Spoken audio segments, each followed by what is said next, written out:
지난 9월 17일 파주시 연다산동에서 국내 최초로 아프리카 돼지열병이 발생한 이래 파주의 돼지는 이제 한 마리도 남지 않았습니다. 무려 10만도 가까운 돼지들이 살처분되고 지금 이 시간에도 야생 멧돼지들이 죽어가고 있습니다. 그러나 이런저런 추측이 있을 뿐 아직까지 그 발생 경위에 대해서는 명확히 밝혀진 바가 없습니다. 그런 가운데 그 경위를 밝힐 수 있을 것으로 추정되는 중요한 단서가 저희 취재진에 의해 포착되었습니다. 9월 17일 아프리카 돼지열병이 발생했을 당시 정부에서는 인근 3km 이내에는 돼지 농장이 없다고 발표했습니다만 사실은 그렇지 않았습니다. 파주시 오도동의 한 야산에 자리한 무등록 농장입니다. 이 농장에는 지난 10월 4일까지 26마리의 흑돼지가 있었습니다. 10월 초 무등록 농장 전수조사 때까지 실태 파악이 전혀 되지 않았던 것입니다. 음식물 잔반을 담은 통이 여러 개가 있는 것을 볼 때 이 농장에 있는 돼지들은 음식물 잔반을 사료로 먹고 있었던 것입니다. 이 농장의 주인은 식당 등에서 음식물 쓰레기를 수거해서 처리업체에 맡기지 않고 돼지들에게 그냥 주고 있었던 것입니다. 동물들을 주고 남은 음식물 쓰레기는 농장 주변 곳곳에 매립하거나 버려져 있습니다.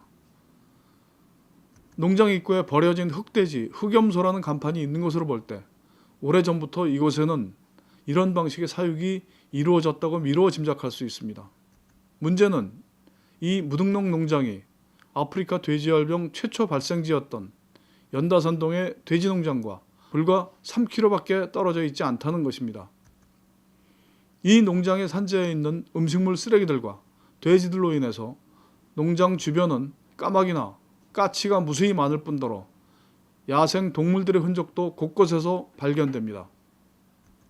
음식물 잔반을 돼지에게 주는 것이나 멧돼지를 비롯한 야생 동물이 아프리카 돼지열병의 주요 전파 경로라고 밝혀지고 있는 것으로 볼 때 이런 환경이라면 아프리카 돼지열병이 발생할 개연성이 매우 높을 것이고 실제로 이렇게 비위생적으로 사육된 돼지들이 아프리카 돼지열병에 감염되어 폐사했다고 하더라도 농장주가 신고를 한다거나 하는 등의 조치를 하지 않았을 것이라는 추정은 얼마든지 가능합니다.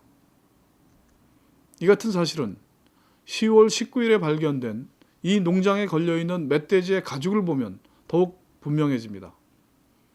가죽의 상태를 보면 도살된 지 얼마 되지 않은 것으로 보입니다.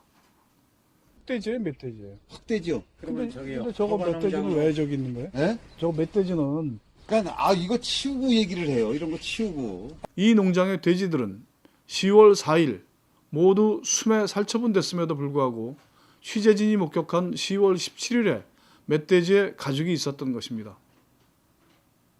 멧돼지가 아프리카 돼지열병의 주 감염원일지도 모른다고 해서 야생 멧돼지를 포획해서 살처분하고 있는 시점에도 이 농장에서는 어디서 왔는지도 모를 멧돼지를 도살하고 있었던 것입니다. 어쩌면 죽은 멧돼지의 사체를 분해한 것인지도 알 수 없습니다.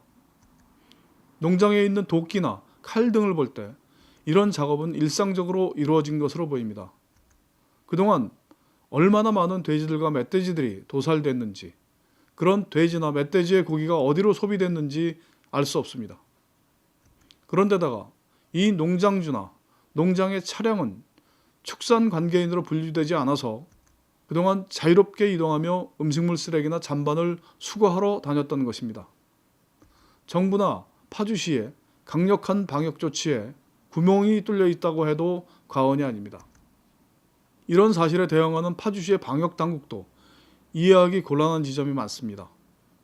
10월 18일 취재진이 촬영한 멧돼지 가죽 사진을 제시하였지만 방역 차원에서 조사하고 접근하는 것이 아니라 밀렵이나 환경보호 차원의 문제로 치부하고 해당 부서에 책임을 떠넘겨버리는 태도에서는 그동안 강력한 방역을 어떻게 해왔는지 미루어 짐작할 수 있습니다.